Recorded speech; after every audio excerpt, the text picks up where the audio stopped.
네, 바로 다음 화면 해주세요.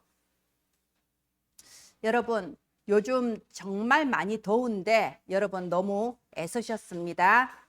그리고 이 더위 속에서도 여러분 영적으로 지지 않고 오늘 예배에 오셨습니다. 너무 잘하셨습니다. 여러분 정말 대단하세요. 멋집니다. 사실은 저부터도요, 이 너무 더우니까 수면의 질서가 무너지더라고요. 그런데 여러분, 오늘 하나님께서 여러분에게 힘을 주셔서 예배 승리하게 하셨습니다. 우리가 서로가 서로를 보면서 이렇게 봐야 돼요. 와, 멋진 사람이다. 와, 대단하다. 이 눈으로 보시기를 바랍니다. 자, 여러분, 예배 때 무슨 날이냐? 대로의 축복이 시작되는 게 예배 시간입니다. 그래서 오늘 또 우리는 예배의 자리에 나왔습니다. 바로 이 시간에 하나님께서 우리의 삶과 미래에 준비해 놓으신 큰 길, 대로의 축복이 예배 시간에 시작됩니다. 여러분, 제가 이번 달부터 네팔 전도학교를 시작하게 됐는데요. 사실은 제가 2010년도 정도에 아이들에게 네팔에 대해서 가르쳤습니다. 그 뒤에도 제가 가는 곳마다 어린이들에게 네팔이 어떤 나라인가 여기에 대해서 많이 가르쳤고요. 그때 어린이들 중에 내가 크면 네팔의 선교사가 되겠습니다. 이렇게 말한 애들도 몇 명 있었습니다. 그런데 이번에 네팔 전도학교가 시작이 됐어요. 하나님의 중요한 축복이라고 생각합니다. 이게 언제부터 시작됐다고요? 예배 때. 2010년도, 2011년도 제가 어린이들과 함께 예배 드리면서 바로 이 축복이 시작이 된 겁니다. 여러분, 우리가 힌두교를 국교로 삼은 나라가 전 세계에 유일하게 네팔입니다. 힌두교를 국교로 삼았다. 정부에서 법으로 우리나라는 힌두교를 믿는다 이렇게 정했다는 거죠. 지금은 아닙니다. 그리고 우리가 이 석가모니의 고향이 인도라고 많이 알고 있는데요. 사실은 석가모니가 태어난 곳이 네팔입니다. 어떤 나라인지 대충 아시겠죠? 우리가 잘 알듯이 우상 숭배에는 재앙이 따라옵니다. 네팔이라는 나라도 굉장히 큰 어려움을 겪었고 지금 또 겪고 있습니다. 자, 그런데 하나님께서 죄가 깊은 곳에 은혜가 더한다. 예, 모든 개인에게나 나라에게나 마찬가지예요. 네팔에 이게 기독교의 역사가 지금 막 일어나고 있습니다. 네팔 국민의 80%가 힌두교고요. 10%가 불교예요. 그런데 아주 작은 숫자이지만 이 기독교 부흥이 지금 뜨겁게 일어나고 있는 게 네팔이에요. 저도 지금 기대하고 있습니다. 이제 어떻게 연락이 와서 할 수 있겠냐 해서 기도하다가 하겠다 이랬는데요. 우리 교회가 지금 1만 망대 제자팀 기도하고 있지 않습니까? 하나님 전 세계에 렘넌트 운동을 끝까지 지속할 1만 망대 제자팀을 세우는 플랫폼 교회가 되게 해주소서 기도하고 있죠? 이게 1만 망대예요. 우리가 필리핀 전도학교, 중앙아시아 사역, 이렇게 네팔 사역, 이런 모든 사역, 그리고 제가 10개국으로 지금 학원보고만 메시지 번역해서 전 세계 내보내고 있잖아요. 이게 다 1만 망대 제자팀이 세워지는 여정이라는 겁니다. 저와 여러분은 이 여정 속에 있습니다. 그런데 그 시작이 언제라고요? 예배 때라니까요. 여러분, 오늘 또 우리 예배 드립니다. 지난주에도 예배 드렸어요. 수요 예배, 금요 예배 오시는 분들 계속 예배 드립니다. 그럼 우리가 착각해요. 예배 드린다고 뭐 달라지는 게 있냐? 예배 드릴 때 아무 일도 안 일어나는 것 같죠? 여러분, 지금 이 시간 무슨 시간인 것 같습니까? 아무 일도 안 일어나는 것 같죠? 그게 착각이라는 겁니다. 우리가 예배 드리는 그때 우리 안에 하나님의 망대가 세워지는 거예요. 하나님의 말씀으로 주신 그 망대가 내 안에 딱 믿음으로 세워지면 우리의 일생을 두고 하나님은 우리 미래의 대로를 열어가시고 여러분의 삶 속에 대로를 열어가시는 겁니다. 오늘이 중요합니다. 여러분 안에 어떤 망대가 서야 될까요? 오직 그리스도, 이 망대가 서야 되는 겁니다. 여러분, 그리스도는 운명을 바꾸는 이름입니다. 나는 원래부터 그리스도 믿고 알았는데요, 이름을 별로 실감 못할 수 있어요. 그러나 여러분, 내가 그리스도 언약 붙잡았을 때 가문을 타고 내려오는 흐름이 달라지는 겁니다.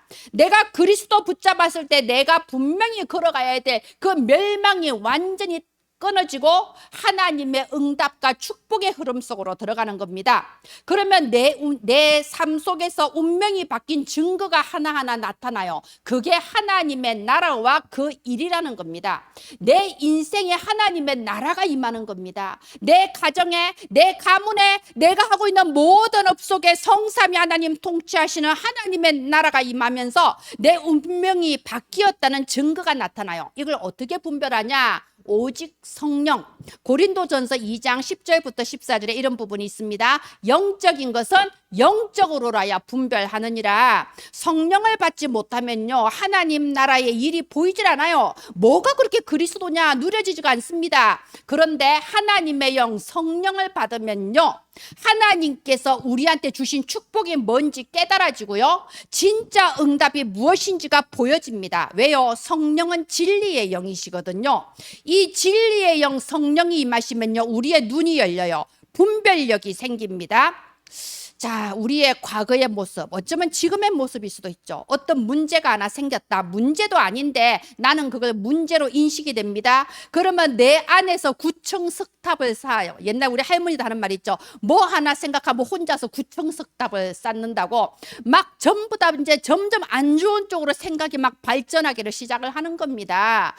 그래서 문제에서 또 문제, 그 다음 문제, 문제의 쳇바퀴 속에서 계속 이렇게 멸망의 길을 향해서 가요. 그게 과거의 나입니다. 그런데 예수 그리스도는 운명을 바꾸는 이름이에요. 우리 안에 그리스도의 망대가 딱 서면요, 어떤 문제, 어떤 상황, 어떤 일 속에도 예수는 그리스도, 모든 문제 끝, 분별력이 생깁니다. 그리고 이제 기도하는 거죠. 하나님, 나에게 다락방을 열어주시옵소서. 이 기도가 시작되는 거예요. 자, 여러분, 저는 이런 기도 제목을 갖고 있습니다. 하나님, 은혜나무 교회에서 우리가 함께 신앙생활하는 이 시기가 저와 여러분에게 인생의 황금기가 되기를 기도하고 있습니다. 여러분, 인생의 황금기가 언제였나요? 아직 안 왔나요? 지나갔나요? 여러분, 우리 인생의 황금기는 지금부터예요. 인생의 황금기가 뭘 말하냐? 인생의 황금기라는 건요, 나에게 막 아이들의 그 뜰과, 그리고 치유의 뜰과 다민족의 뜰이 내게 일어나는 거. 그래서 내가 어느새 이 세 가지 뜰의 주역이구나, 이 축복 누리는 게 인생의 황금기라는 겁니다. 저는 이런 생각을 해요. 제가 나중에 나이가 많이 들어서 한 80살 정도 넘어가면요, 지금 이 시기가 생각이 나겠죠. 아마 이렇게 생각할 것 같아요. 그때는 참 뭔가 많이 힘들었던 것 같고, 그때는 뭔가 응답이 없는 것 같고 막 부족한 것 같았는데, 그래도 내가 그때 가장 치열하게 기도했었고, 그래도 내가 가장 그때 치열하게 정말 렘넌트 기르고, 정말로 다민족에게 복음 전하고, 정말로 병든 자를 위해 기도하면서 말씀 전하던 때 아니었습니까? 이게 기억이 날 것 같아요. 그러면 그게 황금기라는 겁니다. 여러분, 한국 사람한테도 복음을 안 전하고 있는 이 판국에 어느 날 막 목사님이, 자, 우리가 저 다민족을 향하여 가야 됩니다 하면서 막 공원에 끌고 가면은 우리나라 말 하나도 못하는 애들과 엄마들을 만나서 어쨌든 전도 핸드북 꺼내놓고 우리 복음 전하잖아요. 예, 그때는 이게 뭔 일인가 싶어. 근데 나이 들어 생각해 보세요. 그게 다민족의 뜰입니다. 여러분, 저 사람 되게 이상하네. 그래도 하나님의 뜻이면 내가 가서 복음 전해야지. 내 치유의 뜰입니다. 토요일은 렘넌트를 위한 날이구나. 내 시간과 내 물질과 나의 모든 에너지를 렘넌트를 위해 드리겠다. 아이들의 뜰입니다. 여러분, 그게 인생의 황금기예요. 그래서 다락방을 열어주옵소서. 이 새 뜰의 축복을 누리는 다락방을 열어주소서. 이렇게 기도할 수 있을 때 우리에게 분별력이 생긴다고 하는 겁니다. 자, 여러분, 우리가 예배 드리는 이 시간에 내 안에 망대가 서는 거예요. 그리고 6일 동안의 나의 삶과 나의 모든 미래에 하나님이 여시는 대로가 열리는 겁니다. 왜 대로라는 표현을 썼냐? 내 능력, 내 열심, 내 조건이 아니고 성령의 역사로 되어지는 거니까 대로라고 하는 겁니다. 바로 오늘이 그날입니다. 여러분, 오늘 예배 드릴 때 여러분 안에 하나님이 원하시는 언약의 망대가 세워지고, 여러분의 미래에 하나님이 열어가시는 그 능력의 대로가 열리는 시작의 날이 되기를 예수님 이름으로 축원드립니다. 다음 화면 해주세요. 여러분, 위기가 오면요, 그 위기 속에서 무너지는 사람이 있습니다. 그래서 옛날 어른들이요, 뭐 사위감, 며느리감 볼 때 너무 가정 환경이 막 극악하게 어려우면요, 좀 꺼려했던 게 그거예요. 왜? 많은 사람이 어려움과 위기 앞에서 무너지는 경우가 많거든요. 자기는 나 잘 이겨냈어, 자수성가했어 하는데 나이 들어서 보면 갑자기 이 사람이 이제 고집불통, 완전히 뭐 꼰대 이렇게 되는 거예요. 왜? 나는 이런 어려움 속에서도 이겨냈으니까. 다른 사람은 이해하지 못하는 사람 될 수 있어요. 그래서 여러분, 위기와 어려움 앞에서 무너지는 사람이 있습니다. 또 반대로 위기와 어려움 앞에서 오히려 참된 서밋으로 완성되는 사람이 있습니다. 자, 이 사무엘을 보세요. 위기 아닙니까? 아니, 어린 나이에 젖대자마자 엄마 품을 떠나서 낯선 이 엘리 제사장 집에 살게 됐단 말입니다. 정말 어린아이가 얼마나 지금 같으면 아동학대라고 그러지 않겠어요? 어린아이가 정서적으로 얼마나 힘들겠습니까? 그런데 그때 사무엘은요, 언약궤 옆에서 잠들었다고 합니다. 어머니 품을 떠난 그 위기 속에서 오히려 서밋으로 딱 완성됐던 겁니다. 다니엘 보십시오. 다니엘과 세 친구들 나라가 망하고 포로로 끌려갔을 때 이들은 뜻을 정하였다라고 돼 있습니다. 위기와 어려움 앞에서 오히려 참된 서밋으로 완성되는 사람이 있습니다. 여러분, 지금 우리가 빌립보 이서를 읽고 있는데요. 빌립보 교회 마찬가지입니다. 빌립보 교회가 어떻게 세워졌나요? 이게 사도행전 16장에 나와 있습니다. 여러분 잘 아실 거예요. 자, 이 바울 선교팀이 아시아에 선교하러 가려고 이제 드로아 항에서 딱 준비하는데 문이 막혀. 사람이 막은 게 아니고 성령께서 문을 막아. 아니, 내가 전도 선교하겠다는데 때로는 하나님이 문을 막으신다니까요. 그럴 때 위기잖아요. 근데 이들은 어떻게 했습니까? 위기가 아니야, 기도했던 거예요. 그래서 그날 밤에 하나님께서 마게도냐로 가라, 유럽으로 가라, 하나님의 방향을 틀었습니다. 자, 이게 성령 인도잖아요. 성령 인도 딱 받아서 가니까 누가 기다리고 있습니까? 루디아가 기다리고 있어요. 이 루디아가 바로 7포인트 제자요. 하나님이 준비해 놓으신 남은 자, 순례자, 정복자, 하나님이 준비하신 흩어진 자, 파수꾼, 정탐꾼, 대로를 여는 자, 7포인트 제자가 누구라고? 루디아가 준비되어 있는 겁니다. 루디아 이 사람은요, 만난 그날에 그리스도를 영접하고 자기 집을 교회로 딱 내놨어요. 여러분, 우리 미래에 이런 사람 있기를 바랍니다. 자, 그랬는데 또 위기가 왔습니다. 귀신 들린 여종을 만나서 이 귀신을 예수 이름으로 쫓아내줬어요. 그럼 좋은 일 같죠? 오히려 이 일 때문에 감옥에 끌려갔습니다. 위기, 어려움. 그런데 그 감옥 속에서도 바울과 실라는 감사하며 찬양했다고 돼 있습니다. 왜? 서밋은요, 위기가 아니에요. 어려움이 아니거든요. 감사하며 찬양했는데 성령이 역사하셔서 오히려 기적이 일어나고 간수장과 모든 죄수들이 하나님께로 돌아왔어요. 그래서 빌립보 교회가 세워진 겁니다. 지금 이 빌립보서는요, 바울이 이제 로마 감옥에 갇혔어요. 로마 감옥에 갇힌 상태에서 빌립보 교인들 중에 이제 막 당황하고 막 갈등하는 사람도 생기거든요. 아니, 바울이 하나님의 자녀고 이 복음 전하는데 잘 돼야지 왜 감옥을 가? 이해가 안 되네. 이러니까 막 갈등하는 사람도 있다 이 말입니다. 그러니까는 분별력을 가져라 하면서 보낸 편지가 이 빌립보 편지입니다. 여러분, 우리는 예수 그리스도 복음을 받았습니다. 복음은 뭐냐? 모든 것을 넘어설 수 있는 능력입니다. 여러분, 복음은요, 첫 번째로 나를 넘어서는 능력입니다. 나를 보십시오. 우리가 원래는 불신앙 속에서 내 영적 문제, 해결되지 않는 영적 문제 속에서 무기력에 빠져 있는 게 나 아닙니까? 나는 원래 이런 사람이야 착각하고 살았지 않습니까? 그런데 나는 원래 축복의 사람이다. 나는 처음부터 축복받은 사람이다. 하나님 자녀 구원받은 자로서의 신분과 권세를 누리는 게 복음이요. 그래서 복음은 나를 넘어서는 능력입니다. 복음은 세상을 넘어서는 능력입니다.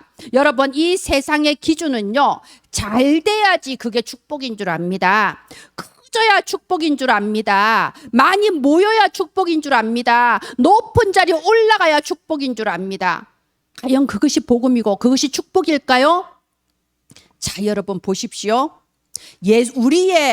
우리가 믿는 예수 그리스도는요, 채찍에 맞으셨습니다. 창에 찔리셨어요. 조롱당하셨습니다. 십자가에 마침내 죽으셨습니다. 여러분, 우리는 바로 이 그리스도의 제자입니다. 그런데 우리가 세상 사람들처럼 잘 돼야 축복이고, 커져야 축복이고, 많아야 축복이고, 높아져야 축복이라고 착각하고 있지는 않습니까?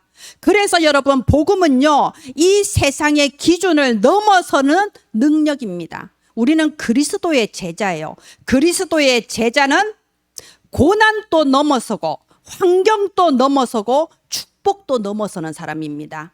자, 우리 때로는요, 우리 환경이 나는 어려워라고 생각할 수 있습니다. 그런데 여러분, 바울은 감옥에 있었다니까요. 지금 감옥에 있습니다. 우리나라 지금은 교도소 이런 게 아니에요. 그때 당시 감옥은요, 진짜 죽으라고 놔두는 게 감옥입니다. 근데 그 감옥 속에서 바울이 뭐라고 말하냐? 빌립보서 4장 12절에 보면요, 내가 풍부에 처할 줄도 알고 내가 비천에 처할 줄도 안다고 합니다. 말하자면 구원받은 하나님 자녀 그리스도의 제자는 풍부할 때도 누릴 수 있고 비참할 때도 누릴 수 있는 겁니다. 이런 사람을 참된 서밋이라고 합니다.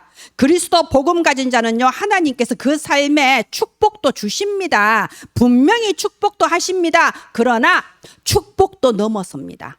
자, 다윗 보세요. 다윗이 왕이 됐습니다. 와, 이제 축복받았다. 다윗이 그렇게 고생하더니 드디어 말씀이 성취됐구나. 거기서 끝났나요? 아니죠. 다윗은요, 가장 축복의 자리에서 하나님의 계획이 뭔가 질문했습니다. 그리고 작품을 남겼어요. 오고 오는 여러 세대의 이 피언약을 기억해야 된다. 하나님께 제사 드리는 성전을 건축했지 않았습니까? 인생 작품. 여러분, 우리가 지금 혹시 위기 속에, 여러 가지 문제 속에, 고민 속에 있을 수도 있습니다. 그런데 이때에 우리는 분별력을 가지라고 오늘 말씀이 나왔습니다.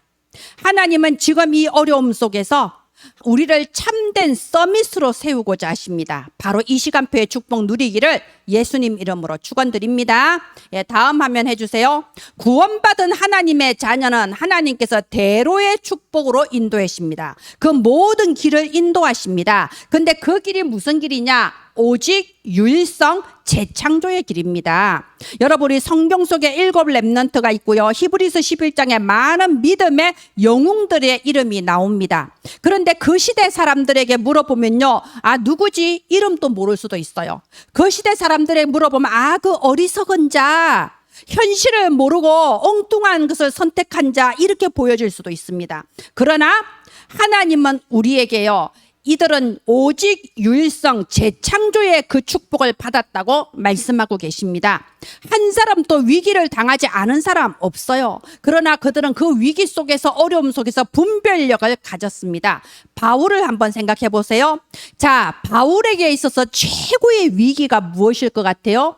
여러분, 엘리트일수록 이게 그냥 바닥을 사는 사람 말고요, 엘리트일수록 가장 위기가 뭐냐? 내 신념이 흔들리는 거예요. 바울은요, 태어나면서부터 유대에서 유대 종교 교육을 받고 자랐습니다. 이게 진리고 이게 내 인생의 가장 중요한 신념이에요. 그 신념 안에서 특별히 열심특심이 돼가지고 저 다메섹까지 말을 타고 쫓아갔다니까. 여러분, 지금 이 더운 날씨에 말 타고 저기 대구까지 간다고 생각해 보세요. 그 정도의 열심을 가지고 바울이 다메섹까지 예수 믿는 사람을 잡아야 되겠다, 가둬야 되겠다 하면서 열심히 간 거예요. 그런데 그때의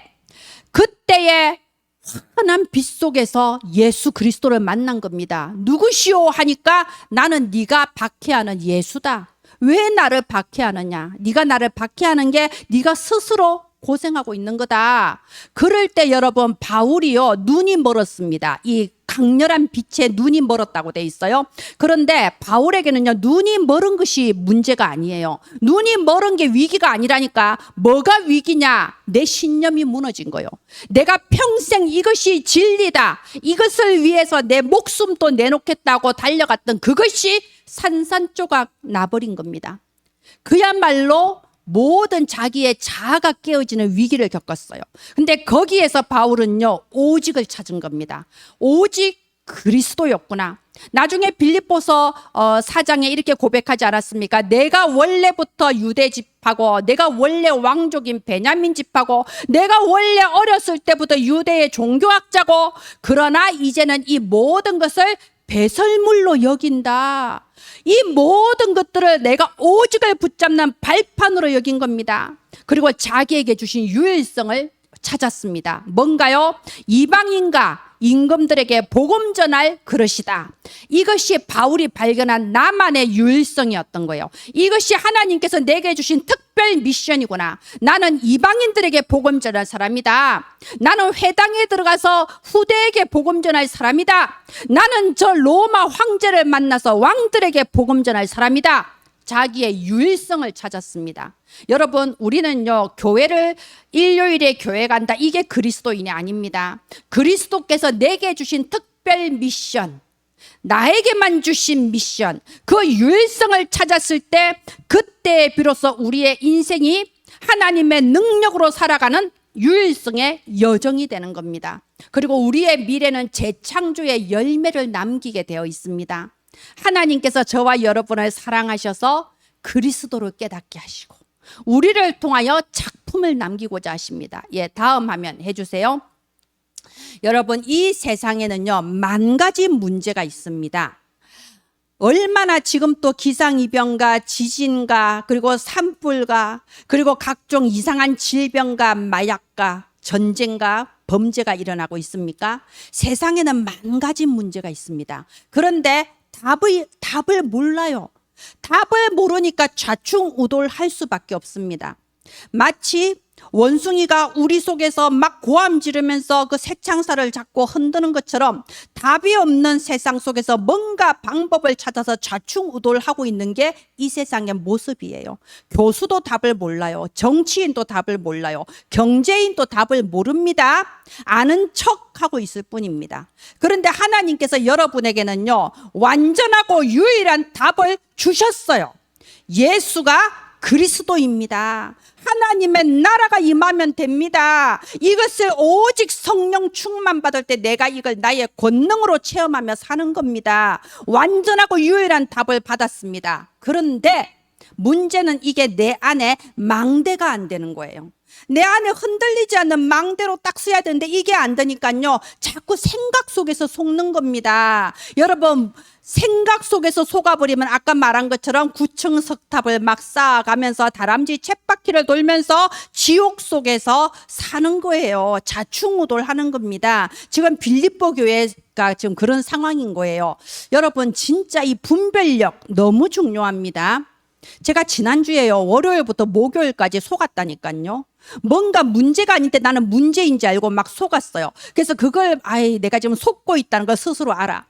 난 지금 속고 있어. 예수가 그리스도인데 막 스스로 아는데 이게 금방 없어지지가 않잖아요. 근데 목요일 날 내가 착각했구나.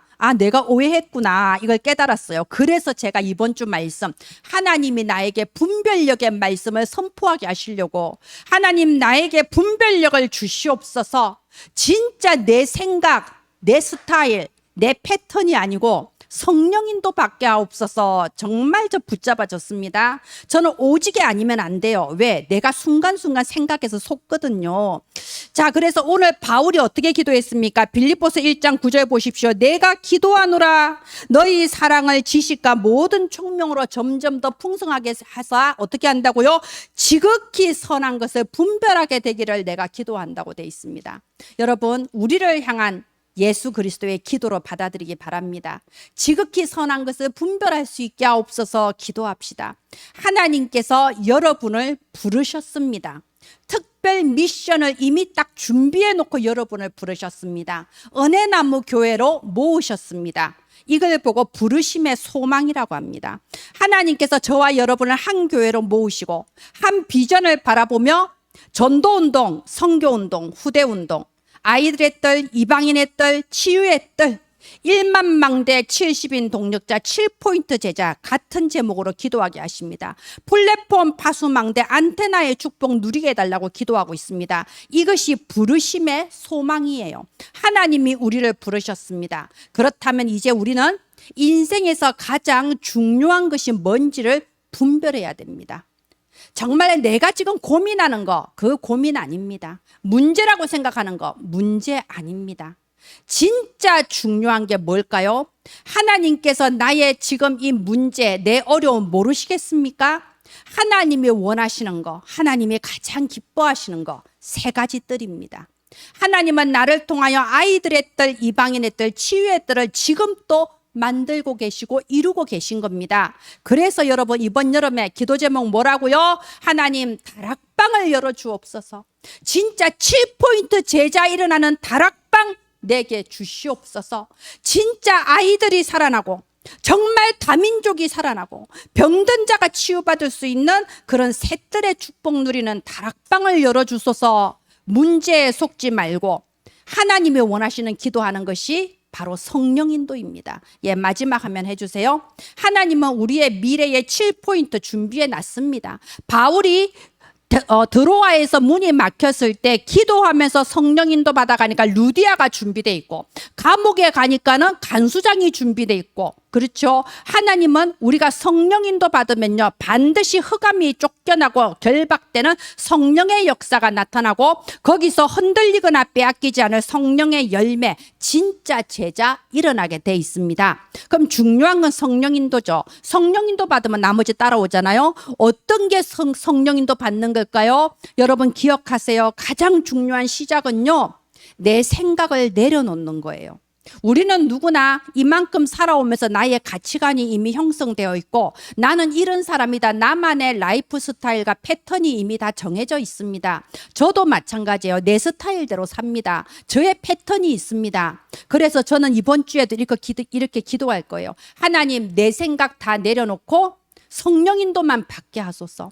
하나님의 지극히 선하신 뜻이 무엇인지 분별할 수 있는 분별력을 주시고, 내가 원하는 것이 아니라 하나님의 계획 속으로 들어가게 하옵소서. 이렇게 기도할 겁니다. 여러분, 우리 정말 성령 인도 받읍시다. 하나님의 가장 기뻐하시는 그 계획이 무엇인지 분별하여서 하나님을 가장 기쁘시게 하는 최고의 축복된 삶이 되시기를 예수님 이름으로 축원드립니다. 기도합니다. 하나님 은혜를 감사합니다. 하나님께서 우리 가운데 지금 이 시간 또 임재하심을 믿습니다. 어떤 환경, 어떤 사건 속에서도 영적인 분별력을 갖게 하시며 참으로 하나님께 영광 올려드리는 성령 인도 받는 전도자들 되게 하여 주시옵소서. 우리의 삶에 완벽한 성령 인도, 확실한 성령의 권능의 역사, 지속될 성령의 열매를 누리게 하여 주시옵소서. 살아계신 예수님 이름으로 기도합니다. 아멘.